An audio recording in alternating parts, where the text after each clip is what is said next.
morning. Okay, sabi ni Sir Rito, tama ba yung napasulat? Good morning, gabi na. Okay.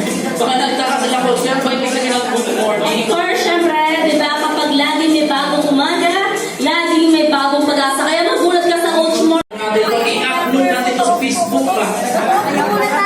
I-upload natin sa Facebook. Compress. Okay, sige, ano lang natin, mga clients.